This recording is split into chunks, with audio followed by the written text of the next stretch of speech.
Hi, Hanno the Hunter Mäkinen here. Welcome to another tier list video. And today I am ranking all the video game movies I've ever seen, or at least most of them.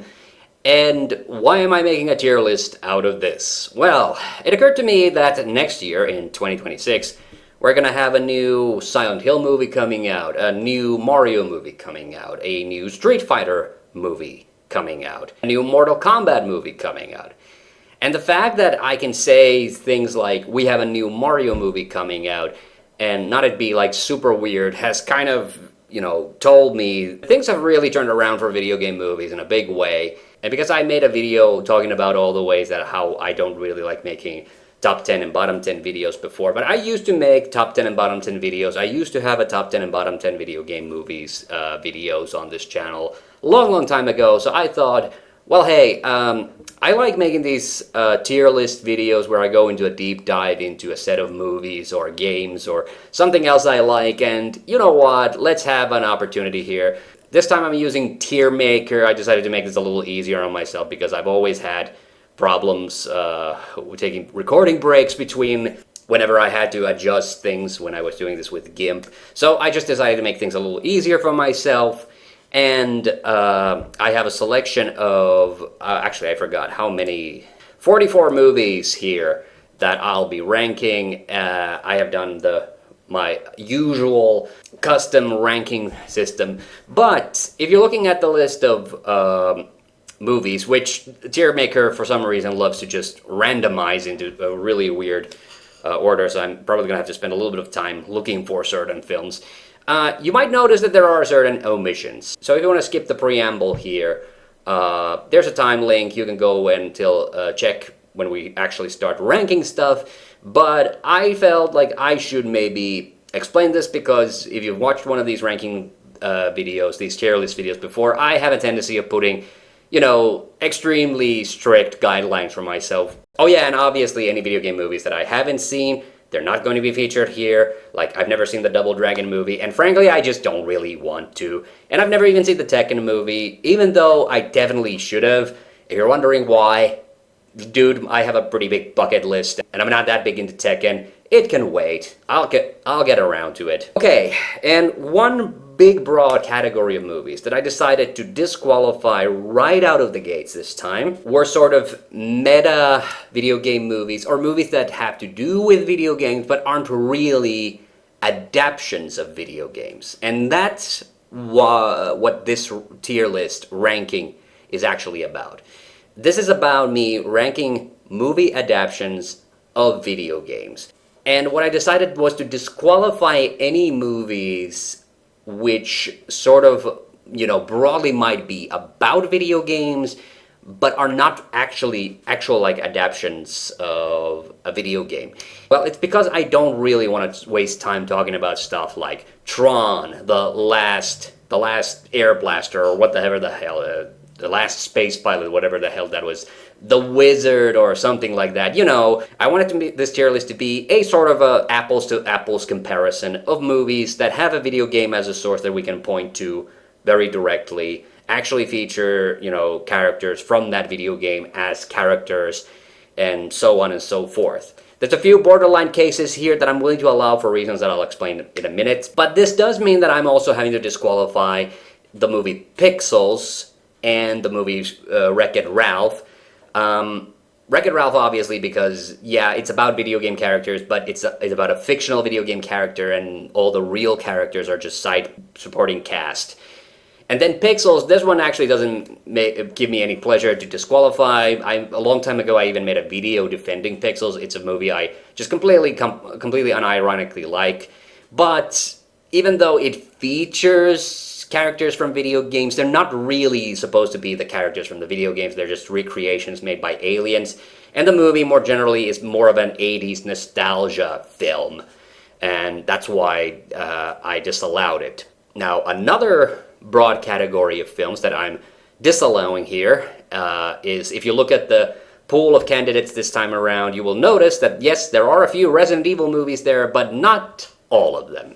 So I have disallowed all the Resident Evil movies in the Anderson series after Resident Evil Apocalypse. Which means, yes, this is my second tier list video where Resident Evil would be relevant, and I'm again disallowing Extinction, which doesn't bring me any pleasure because I actually really like that movie. So the original Resident Evil, I'm willing to allow that because while it is sort of tenuous, Inception, it was originally meant to be a prequel to the video games. Now, it does play fast and loose with the continuity of the games. Yes, I recognize that, and it doesn't actually feature any characters from the game other than the monsters. Here I'm allowing it because there was an intent of this being a prequel. You know, it was obviously, you know, decanonized, or, you know, its canon status was always a little shaky. But because of that reason, I'm willing to allow it. And then Resident Evil Apocalypse is, you know, obviously it's a very loose adaptation, but it is an adaptation of Resident Evil Nemesis. It has all the main characters. It definitely remixes all the elements of the story quite heavily, but it's all there. I can actually point to, yes, this one is clearly supposed to be based on that game. However, starting from the third movie, Extinction, the Resident Evil movie series deviates hard from the direction of the video games and really just becomes its own thing. So I felt like that's not a fair comparison with all of these other movies. I have never seen any of the CG animated Resident Evil movies. And honestly, I just don't really feel like... there is one movie similar to that, but like I don't feel like watching a feature-length cutscene. Now, there are 5 Pokemon movies here. So the first 4 animated movies and Detective Pikachu are here. And I have definitely seen one of the later ones from start to finish one time, but I basically don't remember anything from it, so I'm not going to allow it. I also will not allow Sonic the movie, because it's not really a movie. I don't care that it has movie in the title. It's an OVA, and now we have like 3 real Sonic movies. And lastly, this is another one that I'm disqualifying, but this is technically for kind of the opposite reasons as Resident Evil getting onto the ranking, which is Final Fantasy: The Spirits Within. Mostly because it was not originally a Final Fantasy movie. Square's very short-lived movie division was actually making its own original animated movie. They, very late in the game, realized, like, oh, nobody probably wants to see this. They slapped the Final Fantasy title onto it at the last second in a desperate effort to maybe make people want to watch it. It totally didn't work. And it doesn't give me any pleasure to disallow it, because I actually completely unironically enjoy it. But yeah, it's not really a Final Fantasy adaptation, so that's why I'm leaving it out. But now with all of that preamble out of the way, let's finally get to ranking these movies. And, you know, we might as well start with Mario. There are 3 Mario movies here to rank. And I'm gonna go chronologically, just for the hell of it, which means that we're going to have to start with the anime Mario movie. This one I am not a big fan of. It was made by JC's staff, and it was made in '86, and it never saw a release outside Japan. It's kind of weird. It's weird in the sense, you know, it's very weird because it came so early in Mario's lifespan, so it breaks a lot of the lore rules. It has a lot of weird decisions. It's very clunky. It doesn't look like it should have been a theatrical film. It really does look... the animation reminds me of the Asterix movies from the 60s. That had, like, it's almost like Hanna-Barbera level animation quality levels. And the ending is a real fucking downer. That's probably my biggest complaint for it. There are certain things I like about it, though. I think the fact that Luigi is portrayed like so differently from every other adaptation. In this version, he's like this greedy... He's basically a kind of almost like a prototype Wario more than what the Luigi we recognize him as. But it just feels so weird and out of place. I'm gonna put it here in the clunky. I mean, it was a very early attempt at a Mario movie. I have to be, you know, a little bit fair to it, so I don't feel it deserves to go here into the bottom ranks. Okay, then we have to talk about the first live-action Mario adaptation, which came in '93, the one with Bob Hoskins, John Leguizamo, Dennis Hopper. I have talked about this movie a fair bit in the past. There's a video where I talked about the extended cut. Let me get this thing out of the way, and I've said this multiple times, I'll say it again. As an adaptation of Super Mario Brothers, the video game, this movie fails on every level imaginable. But as a movie, on its own merits, it is legitimately, actually, I just completely unironically like it. I enjoy watching it. It puts a smile to my face. It does have a weird, vibe to it. It doesn't feel, like it feels like a very misguided adaptation. And the funny part about it is that it was originally going to be even darker, originally. But then an interview with John Leguizamo, he stated that Disney wanted to get in as a distributor for the film, and they then demanded there should be more kiddie jokes and that they should tone down all the darker aspects of it. So it has this weird, problem with its tone, that the jokes are very kiddie, but the world is very dark. But like, it's a fun adventure film. I think Hoskins and Leguizamo both do a good job, and the acting is fantastic, but it doesn't really feel like a Mario movie. I personally like it, but I'm gonna put it here in the okay territory. I put it, the legit good would probably be more suited for movies that actually succeed in adapting the game. So I do like this way better than the Japanese animated movie. But maybe putting it in legit good is a bit too much. Alright, and then the most recent Mario movie, the Super Mario Brothers movie. And I don't think anybody will be surprised when I put it here in legit good. Whoops. Okay, so, this movie had an amazing voice cast, and it's made by Illumination, and people obviously know Illumination for the Despicable Me movies. And if you have some preconceived notions about Illumination because of that, look, the Despicable Me movies are legitimately just very, very good movies. Forget about Minions. That is, that is like absolute garbage. Don't use that as the measuring stick. Like, Illumination does do actually pretty deep character stories. They're really good at animating stuff. The only thing about the Super Mario Brothers movie that maybe felt a little out of place to me is the thing that Illumination loves doing is that they love taking pop songs from the past, from a specific decade like the 70s or 80s. In the Despicable Me series, particularly, they love using like 70s disco music for musical montages. And in Super Mario Brothers, they did that with 80s music. But every single scene is great. I love the fact that they actually tried to work the characters and give them all distinct personalities.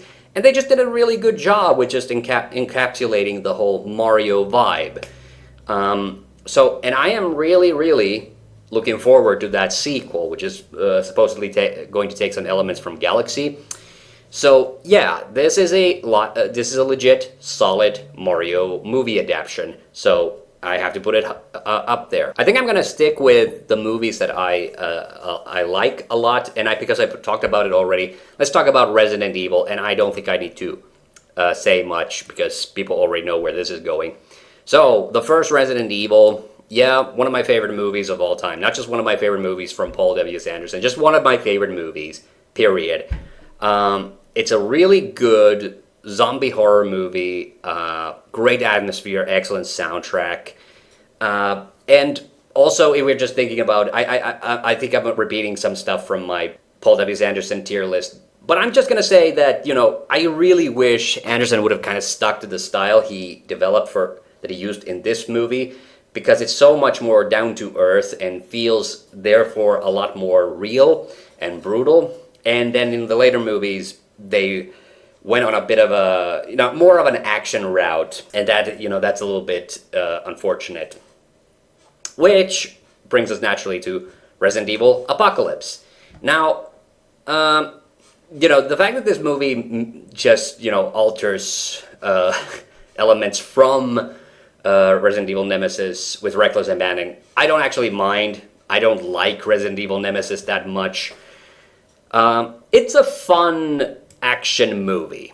I think that's the best way I can describe it. This was the first Resident Evil that I went to see in theaters. I got the original, and this is a blast from the past, I got the original on VHS But here's the thing, Resident Evil Apocalypse, it's not as solid of a movie just from the direction point of view, or from the soundtrack's point of view. It's more of an action movie. It's not really even like a proper horror zombie movie. Like, there are a few horror-ish moments in it, but it's really more of an action film, and all the subsequent Resident Evil movies in the Anderson series are like that.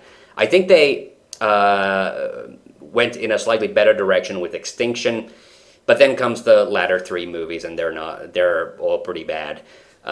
Check my Paul W. Anderson ranking tier list for that. But this movie, I like. It's entertaining, but I have always maintained that I do think that of the original first three movies, it is the weakest one.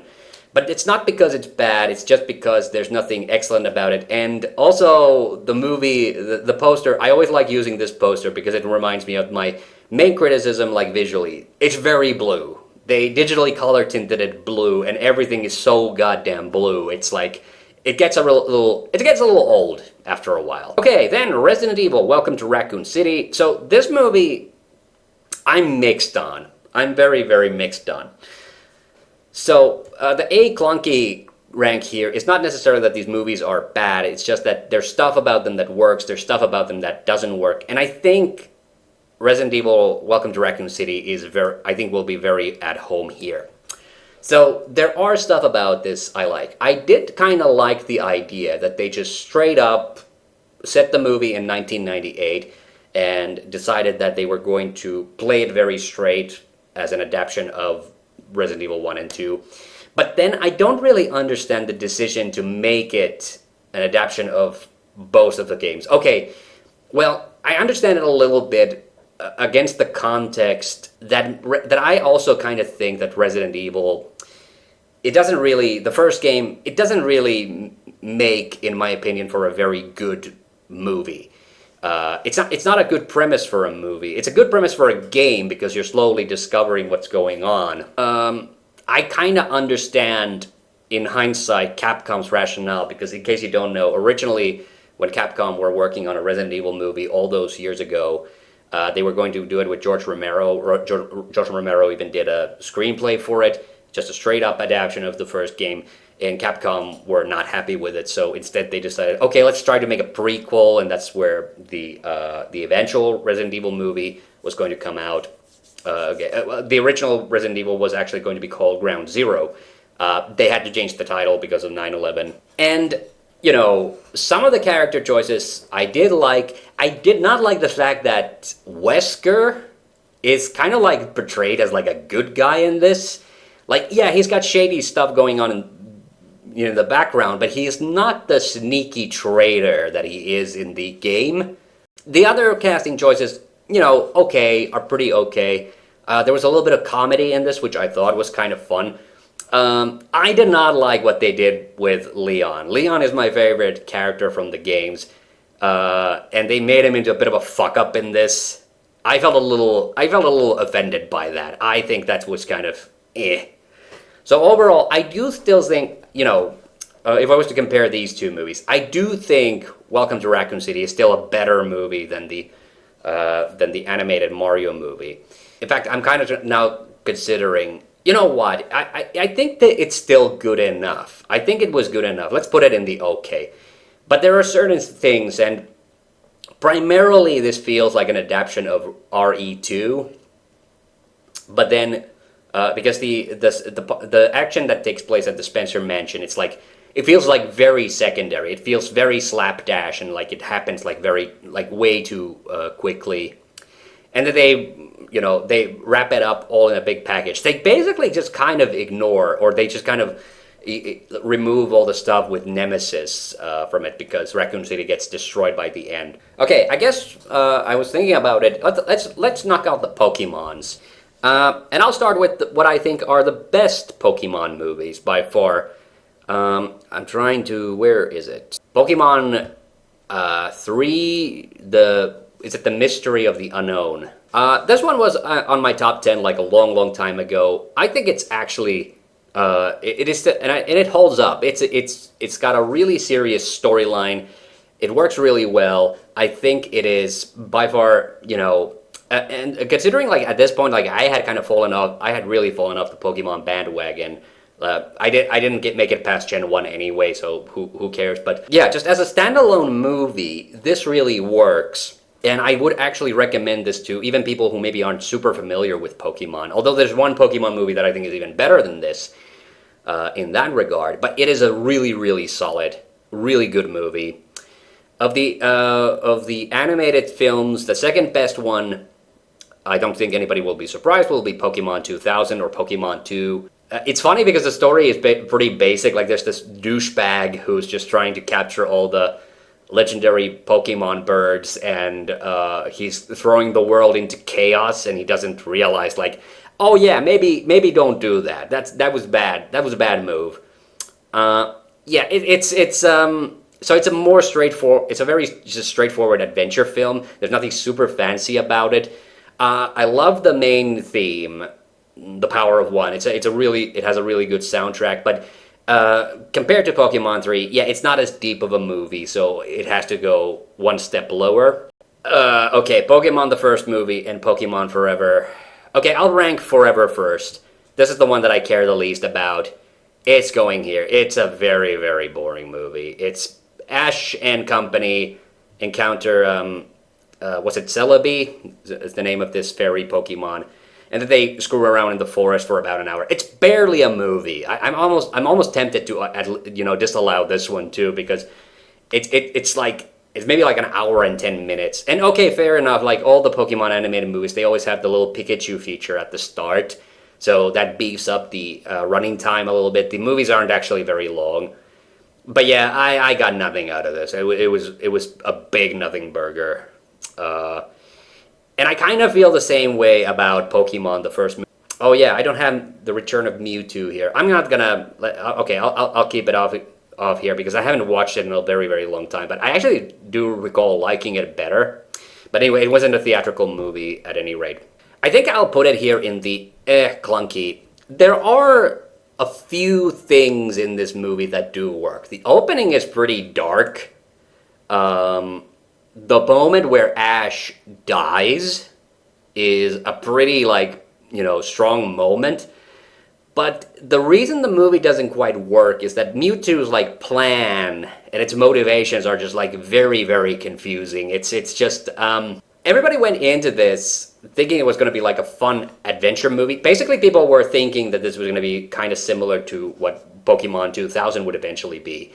But it's a movie that's trying to be a lot darker and more serious than it has any right to be, and it just doesn't work. It's just a very misguided film in that regard.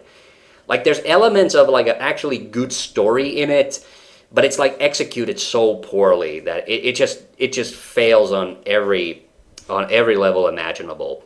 Okay, these bottom ranks are looking a little bare, so I think we need to take a little detour now to Uwe Boll Town. Let's go to the Uwe Boll movies. Oh, sorry, we have one more. Sorry, this is really, really rude of me. Detective Pikachu. This movie, legit great. Awesome. People have said, and I'll fully admit it, that this movie is excellent for people who have maybe not even watched Pokemon or don't know anything about Pokemon. Ryan Reynolds really carries the film, but it also just has a really good world and a nice mystery. It doesn't matter if you don't know anything about Pokemon, it's just a fun movie to watch. Great comedy. Maybe some of the jokes are just barely riding the line of being acceptable for a family film, but this movie came out around the same time as the first Sonic the Hedgehog movie. But in comparison, I really liked this movie more because I really felt like we were in the Pokemon world because there's so many Pokemon interacting with real-life humans. It's really, really, it's really good, and it has a really believable, lively world there. But now, let's go to Uwe Boll Town. And I'm going to go through his movies in chronological order, which means we are going to have to start with House of the Dead. Bad, but very, very funny. I think this might be... This is in the running to be my favorite Uwe Boll movie. It's a zombie film but it's really dumb. There are really weird, cheap choices with some of the things. But the one thing that makes it absolutely worthwhile is Jurgen Prochnow. He is such a fucking badass in this, and really funny. This was my introduction to him, and after I saw him, and I look, who is this? Who is this? You know, badass German sea captain here? And I realized, like, oh, he's the captain from Das Boot, and that's the thing that got me into watching Das Boot. Admittedly, a much better movie. Well, okay, so. It is not a good movie. It's patently very silly and stupid, but I love it because of that. I get a huge kick from watching this. It makes me laugh every single time. Especially there's like really puzzling choices, like, you know, cutting in, you know, scenes from the video game as transitions. It feels very cheap. It feels like a very kind of a TV budget thing, which, to be fair, this was a pretty cheap movie. Like, Uwe Boll has never had, you know, the biggest budgets for his films. Okay, in stark contrast, this next film, yeah, this is officially my least favorite Uwe Boll film. It's Alone in the Dark. It has a few funny moments, and I think actually that opening action scene from the beginning is actually legitimately really good. But that's the problem. House of the Dead is it's funny because of how bad and ineptly it's made. Alone in the Dark is like the shinier version of House of the Dead, and it's instantly way less funny and way less watchable because of this. There are no really good actors in this. Christian Slater does his best, but he's just one guy. And honestly, this brings me to something that I've recently started to think, and I'm honestly now very much convinced of this, is that Uwe Boll was not actually a bad film director. But House of the Dead, okay, he was just making a zombie movie. It wasn't really like his thing. He just did it because at the moment, that was the movie that he was offered. He needed to do something to keep his, you know, movie studio going. He said, fucking fine, it's whatever, it's a zombie movie. But then, of course, hardcore Sega fans started sending him death threats, and all of a sudden, and none of these movies before this had gotten, like, any reception. Not even a blip on the radar. And now, people were really mad at him for some reason. And he never had that kind of reception. Alone in the Dark was shot in 2004, but didn't come out until 2005. And the reason it didn't come out was that Boll hated how the creatures looked originally. The special effects studio he hired apparently did just a horrible job, so he delayed the movie because he wanted it to look good for the eventual release.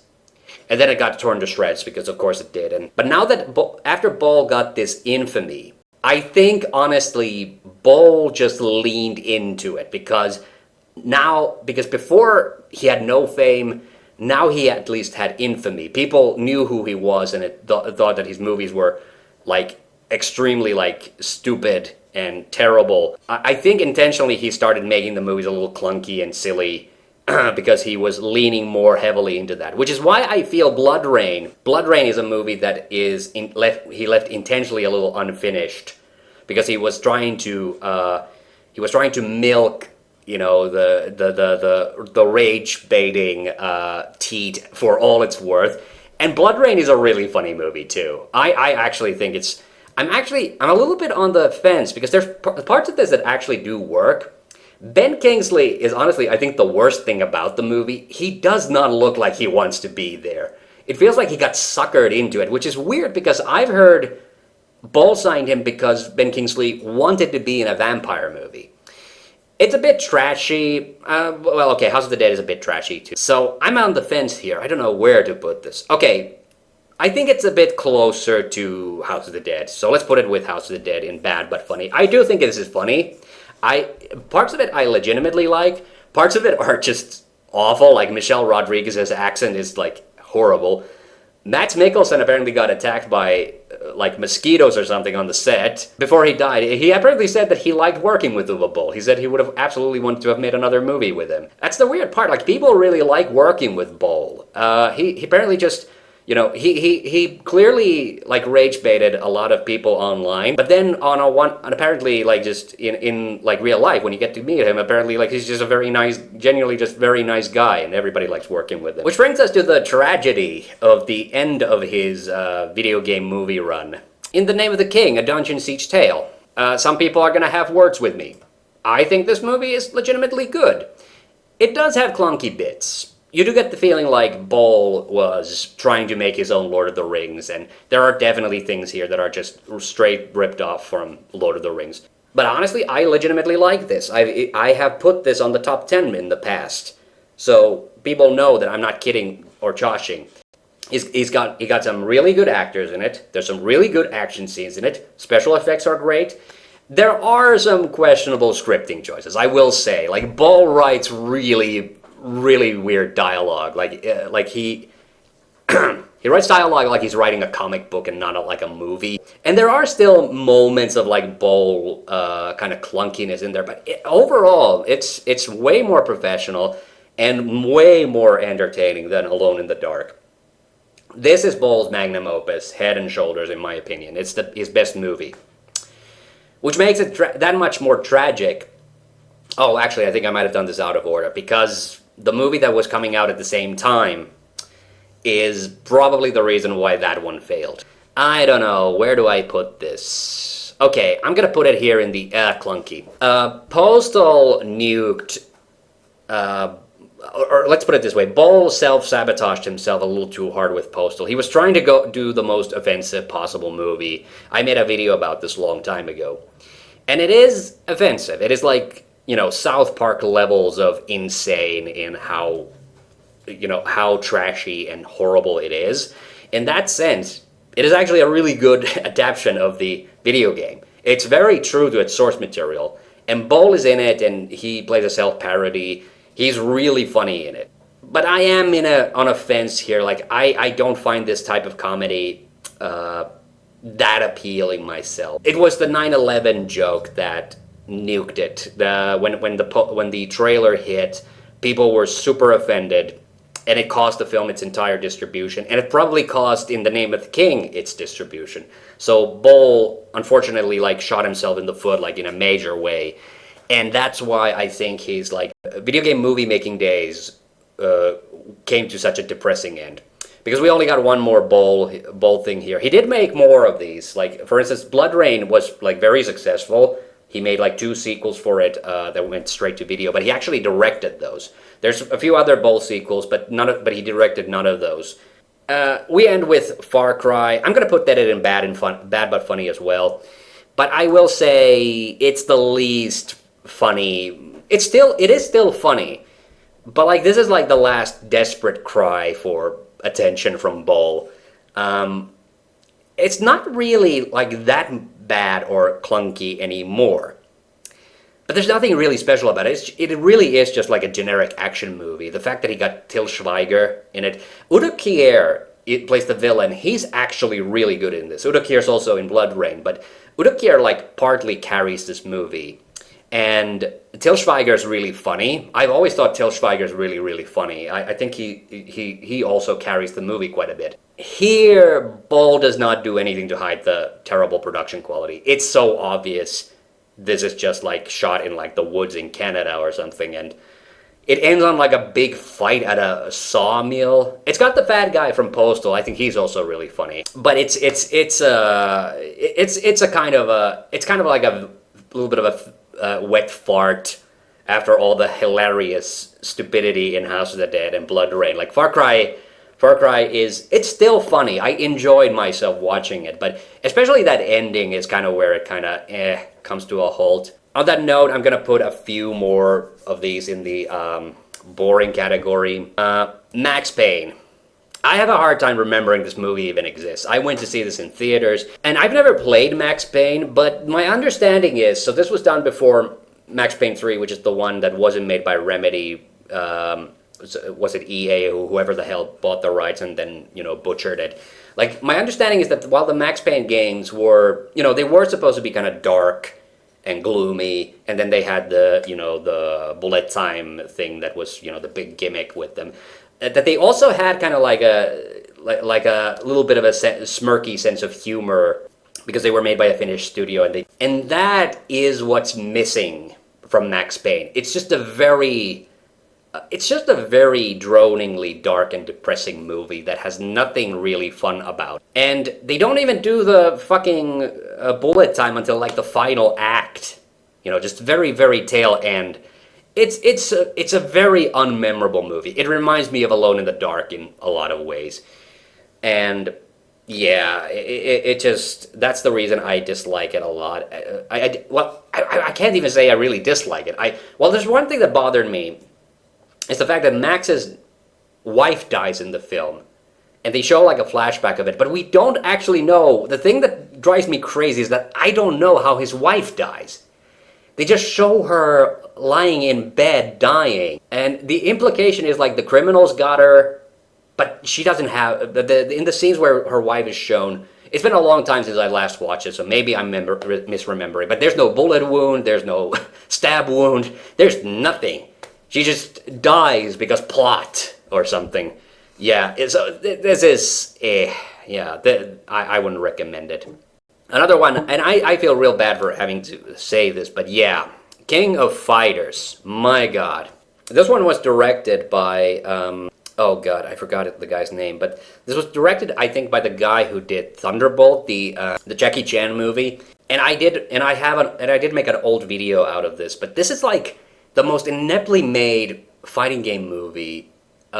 It's got fighting in it, and that's about all it's got going for it. But the fight scenes are so boring, and there's no interesting scenery.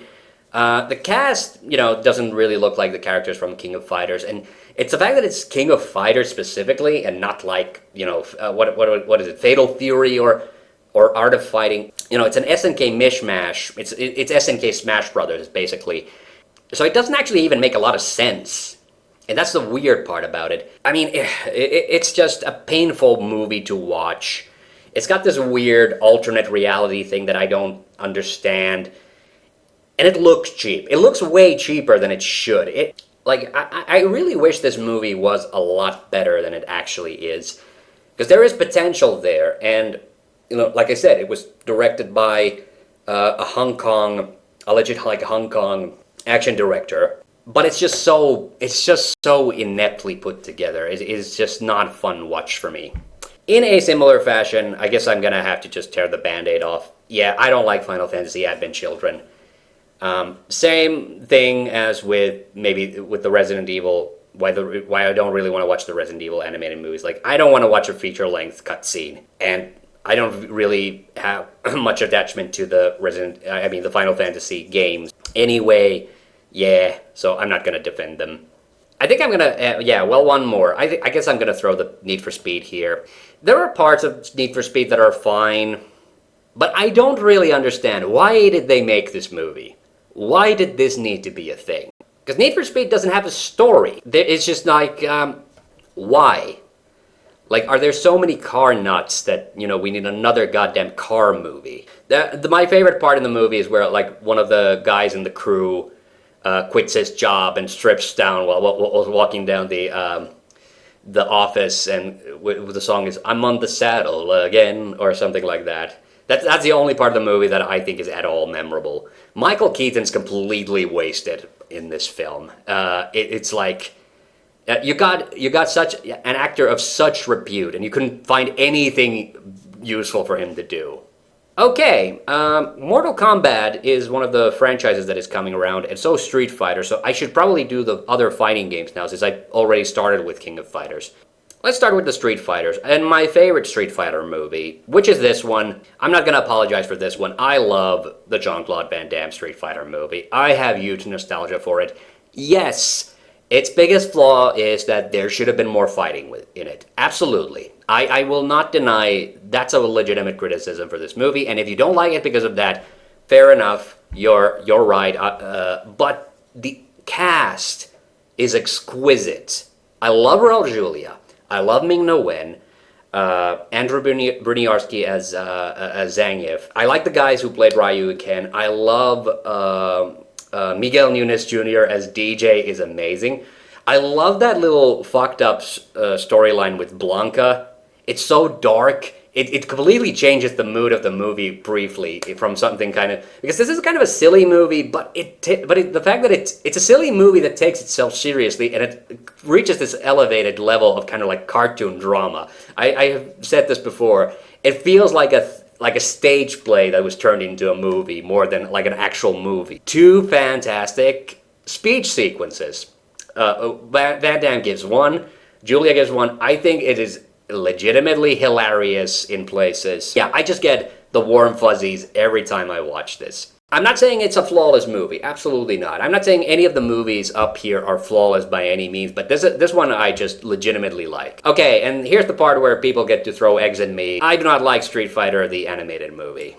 I'm sorry. Street Fighter the movie is barely like Street Fighter because there's no fighting. Street Fighter the animated movie is barely a movie because there's no story. It is literally just it's literally just, a set of fight scenes loosely tied together. There's no story, there's no rhyme or reason.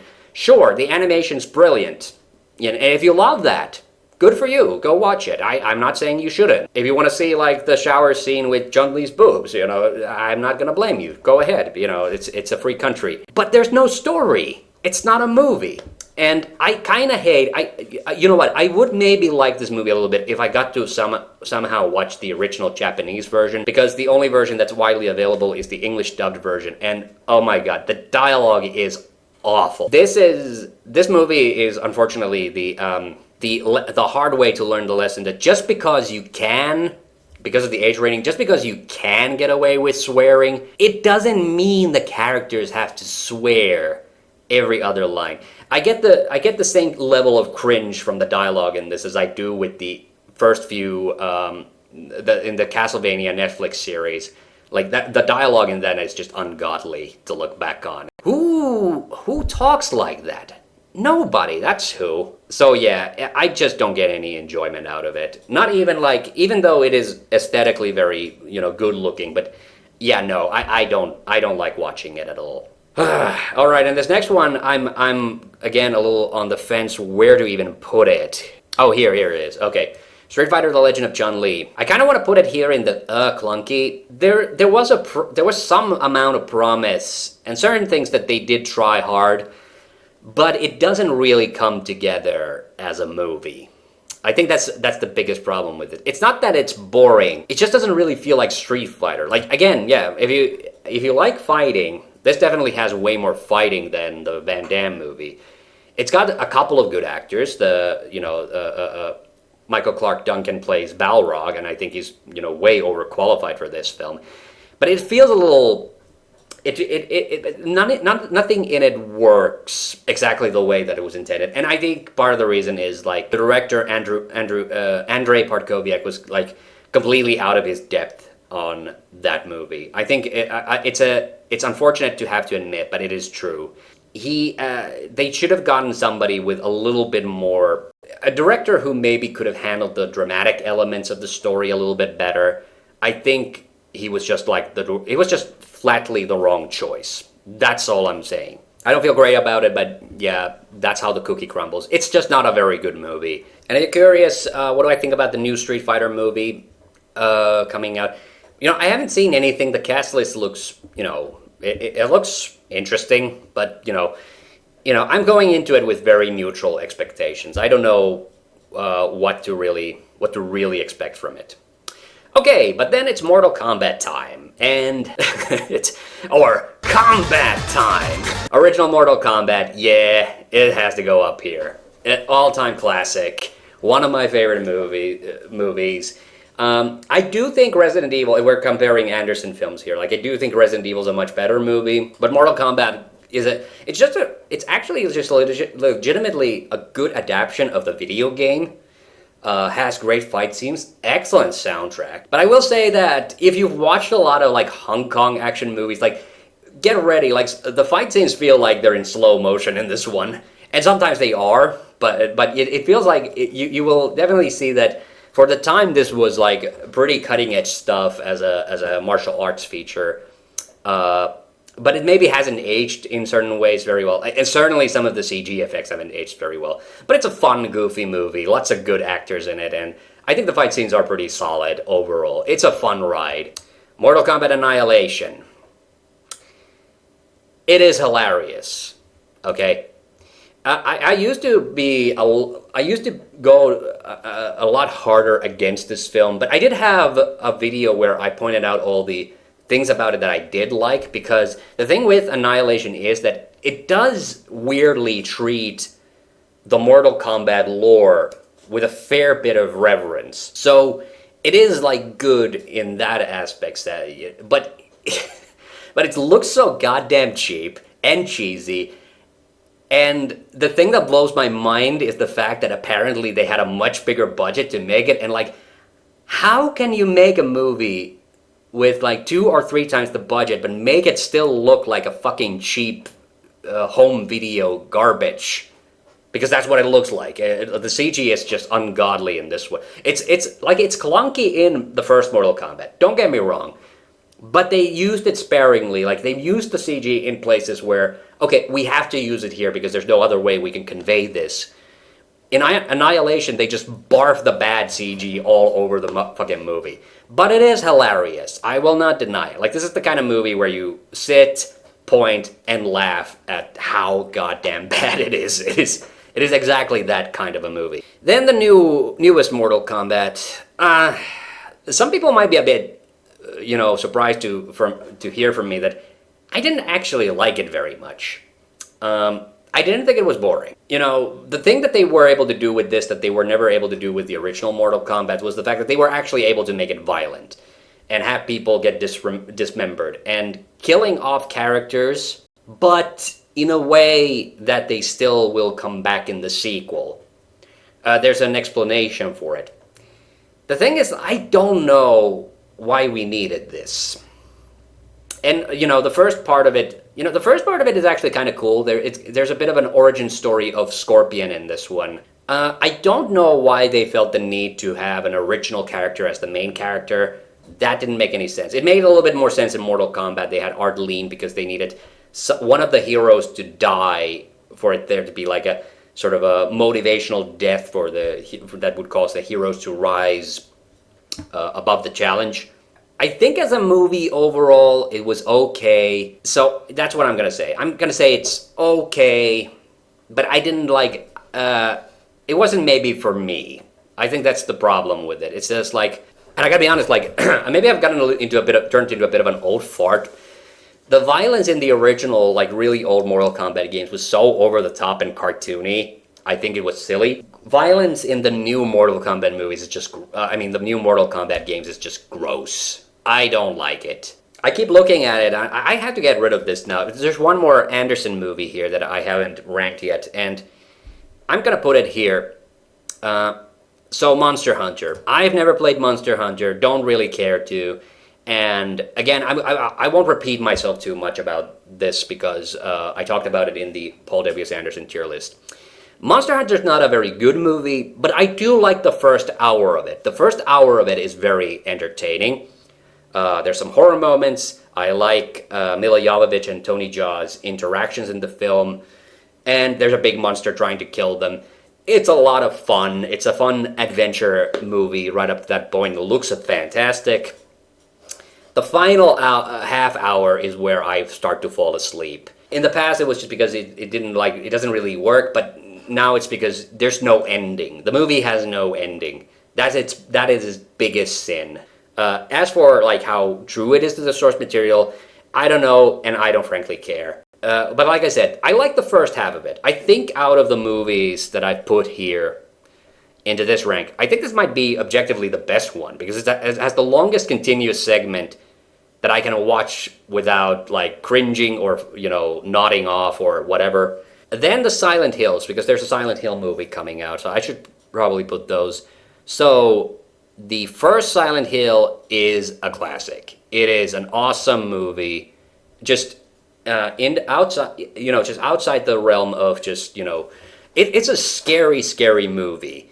It is visually really haunting. I love the soundtrack. It actually used music from the game as well, which I think more video game movies really need to do that.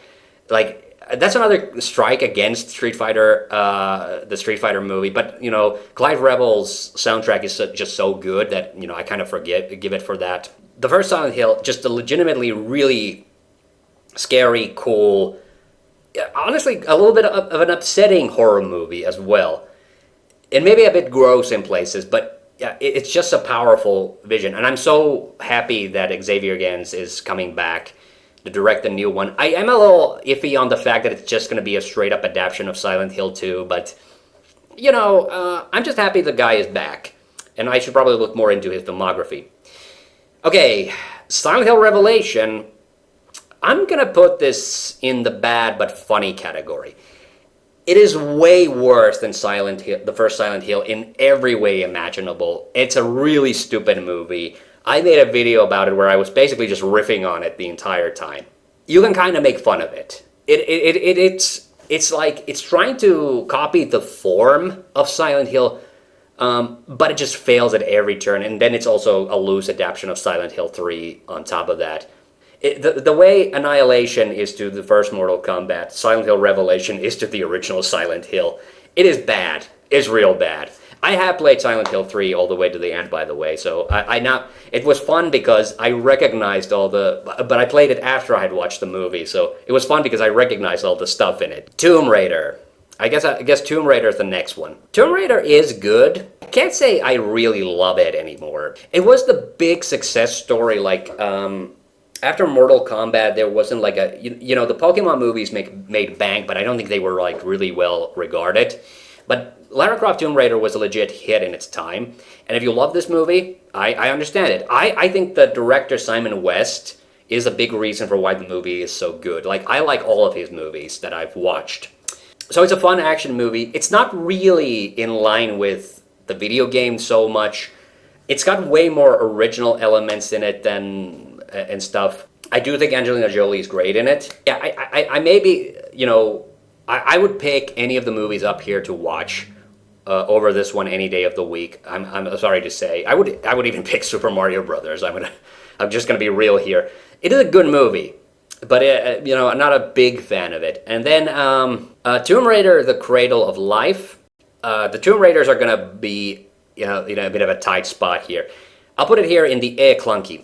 I do like that it's a straight up sequel. It has most of the characters from the first movie.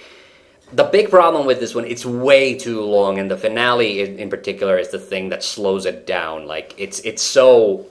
And okay, some of the action set pieces also take criminally long. But it is, it is a good time. There are parts of it I enjoy. I would say, now that I put it here, I think this one still goes higher than Monster Hunter for me, quality-wise. There's a lot of good in it, but then there's a lot of other stuff in it. It really needed to be, like, if there was a cut of this movie that would get rid of a lot of the flab, it would be a much better movie. And that's why it doesn't really work for me. I kind of have a similar problem with this one, the reboot Tomb Raider. I think visually, it's great. I think the action scenes are awesome. I like the main actress that they picked for the role. I think the story was a little directionless. Or let's say it went in too many directions. There was a thing with Lara's father.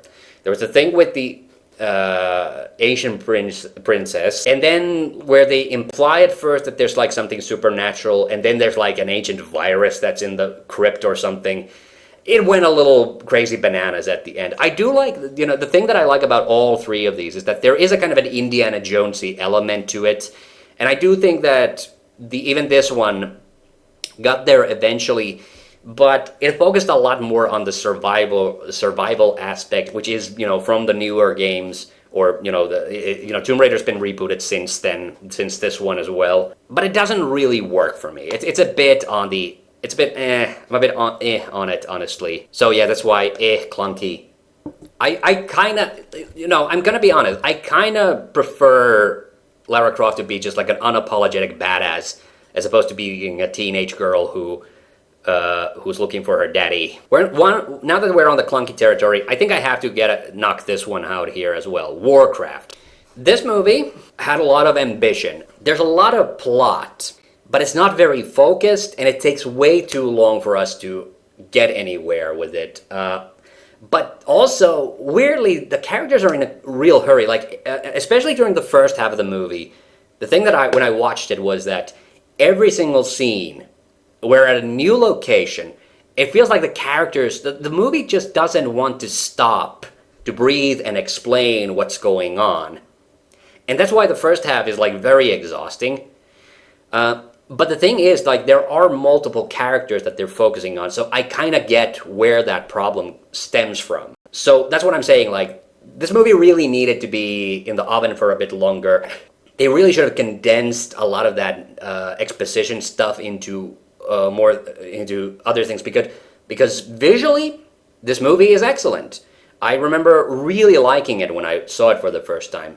I like the characters. The story of the orcs was really interesting. The story with the wizard was a little predictable, but, you know, it's fine. It was whatever. I think I would still prefer Cradle of Life over it, and maybe even Monster Hunter. But there was a lot of promise here. I really kind of wish they could have pulled it off a little bit better. Another one that I have to put in the clunky territory here is definitely Wing Commander. Wing Commander is a movie that I really kind of want to like, because it's sci-fi. It has I like the actors in it. It has this kind of a military film feel to it that I also enjoy. Yeah, the aliens in it look like crap. It's a well-known problem with this one. I made a video about this one that I feel really bad that it's not online anymore, because it's one of my personal favorites. It was called Freddy and Shaggy in Space. Like, I get the warm fuzzies from this one. It's really silly. Never played Wing Commander, by the way, and don't really care to, but there are a lot of really good actors in this. It's a shame. It's a shame the movie doesn't really come together. Like, the finale is where it falls apart. Up to that point, most of it I actually really enjoy. There are certain directorial choices, certain lore things that, oh yeah, that's the other thing. Like Warcraft, you can tell with Warcraft that the guys were fans of Warcraft because they go really deep into the lore. But then they just say stuff in the film that if you don't know Warcraft, then it doesn't make any sense to it. You have to ease the audience into it a little bit. Like, you can't go full, lore brain. Okay, and then a couple that are just okay. The Angry Birds movie is just okay. It's a fine film. I enjoyed it. I think it's funny, but it was maybe meant for a slightly younger audience than I was. It's got a lot of funny jokes. The thing that always weirds me out is that there's also a lot of adult jokes in it. That's usually a mark of a kind of a low grade animated movie where they try to slip those kinds of jokes past the kids. Like, don't do that. It's like, I know you're trying to be funny and try to keep the adults awake, but there are other ways you can do that. Similarly, I feel very indifferent about Prince of Persia: The Sands of Time. It's a good movie. Don't get me wrong. It's not a bad movie. It's a good adventure-y... Oh, by the way, I just realized I did forget one movie. Okay, so I was reminded of that because Prince of Persia actually reminded me of a little bit more of Assassin's Creed than it did the actual Prince of Persia games. Ben Kingsley does a much better job as the villain in this, but he's barely in it. I think Alfred Molina is way more memorable. So it's a fine, big budget action adventure film, but I can't say in good conscience that I've really gone back to it much since watching it the first few times. Conversely, I think they really dropped the ball with the Assassin's Creed movie. It was just unwatchably boring. And I can't imagine, I can't understand how they fucked it up so bad. Part of my enjoyment is definitely affected by the fact that Fassbender wasn't the main character, and it was at a time when I was getting a little tired of Fassbender myself because he was in every fucking movie. Like, Assassin's Creed, going and experiencing your ancestors' past and things and they totally didn't do anything with it. It's just an eye-wateringly boring film. Totally did not. You would think that they could have done something a little bit more interesting with it. DOA Dead or Alive. I love this movie. I'm on the fence where to put it, but you know what? I'm not gonna apologize for it. It's silly. It's goofy. It's got great action scenes. Probably better than either Mortal Kombat or Yeah, actually better than any of the other fighting game movies that I've ranked so far. Fantastic film. Absolutely recommend it. No, enough said. I'm gonna move fast so I can get past these few next ones. Okay, Doom. Doom, I'm a little on the fence on where to put it. The thing is, I've never hidden the fact I like Doom. I will also say its biggest problem is that it doesn't really feel like Doom. So I like it. It's a sci-fi action movie. It's very dark and violent. It doesn't have any of the sort of satanic imagery that we associate with the Doom games. So that is its biggest flaw as a movie overall. But I'm gonna put it here in the okay territory. I still would, I still completely unironically like this film. One of my favorite scenes is when the guy who, the religious guy, when he gets resurrected as like a zombie and then kills himself. That is such a chilling scene. Like there's visceral, very gross and terrifying stuff. But the monsters they really do look like generic monsters. They don't look like the monsters from like the Doom games. Your mileage may vary here, but this had the same director as The Legend of Chun-Li, and this movie is so much better. It was so much better suited for Bartkowiak's style of directing. That's not even funny. Alright, and we only have the Hitman and the Sonic movies left. How appropriate. Well, okay, original Hitman. I love this movie. Completely unironically, just a badass film. Really dark storyline, too. That's the thing that I really like about it. I'm surprised that the movie didn't get the kind of recognition that it should have, because it just works so well. Timothy Olyphant does a great job. I love Agent 47 and Olga's relationship in this film. And the story is kind of fucked up, too. And I'll get into why I like the story when I now have to talk about the fucking clown show, which is Hitman Agent 47. You know what? This movie is unabashedly bad, but it's really funny. This is like the weirdo cartoon version of Hitman. The story makes absolutely no sense. There are action scenes that are... And, the first Hitman went a little over the top with the action scenes. True enough. But it tried to go over the top and be kind of cool and stylish. But this movie, it's just so dumb. And if you were to ask me, what is this movie about? I don't think I could really give you a good summary. Hitman's story is... Agent 47 is hired to kill the president of Russia, but the guy who hires him is actually a body double of the president of Russia who's trying to become the president of Russia, and then double crosses him, and then there's all this other stuff that goes on with him.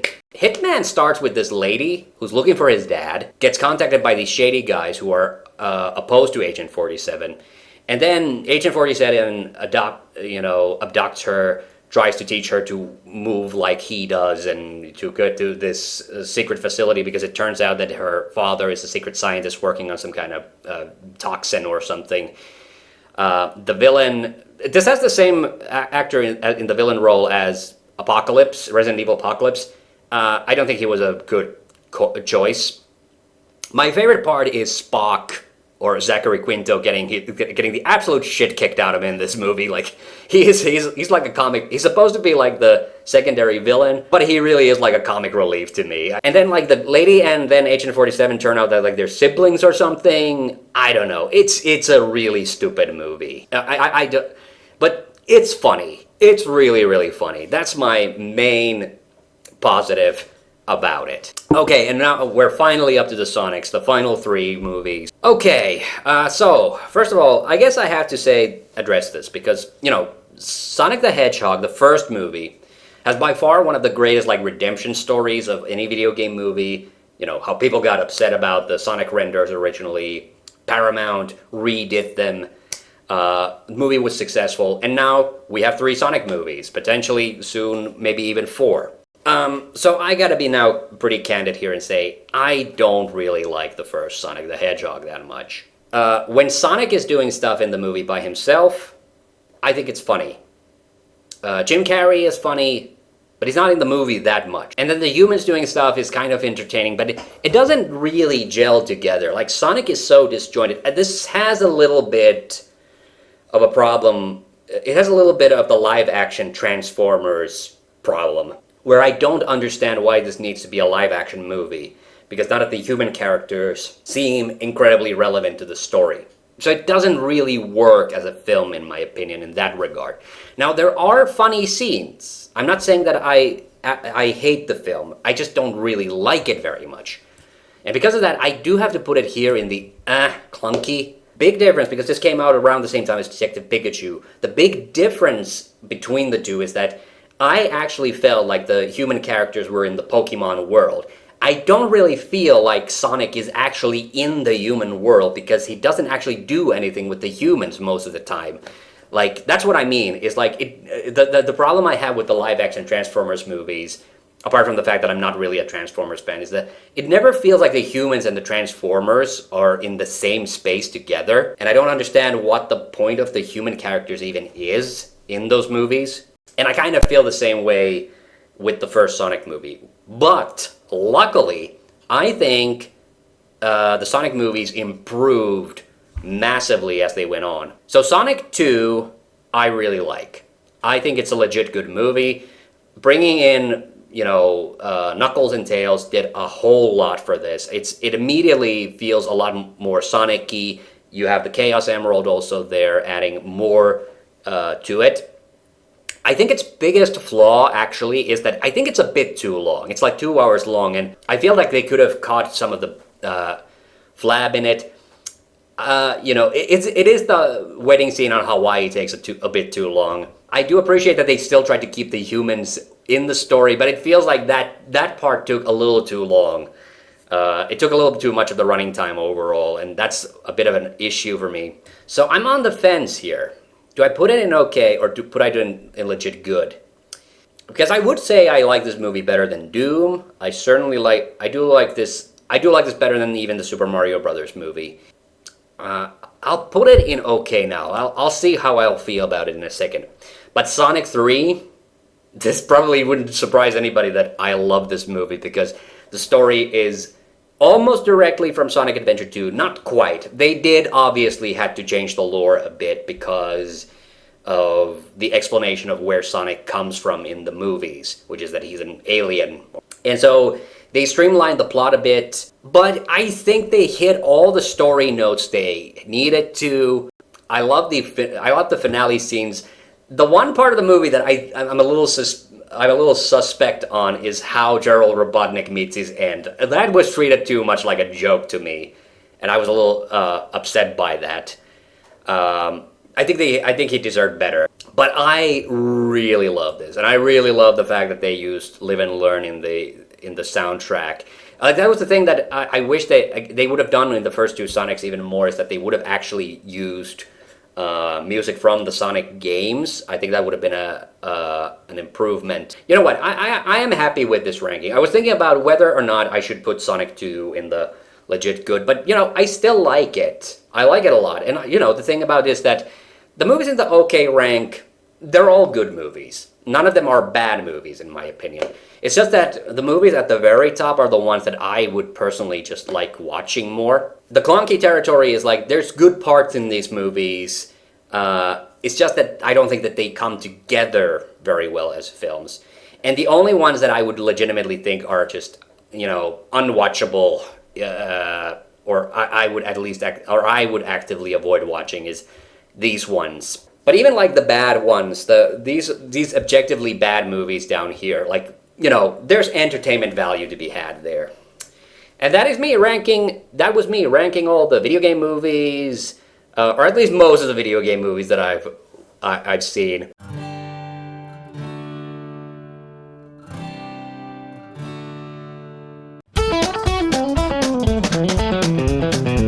But hey, that was the ranking. I hope you enjoyed that. I'm TheHande back in, and see you on the next one.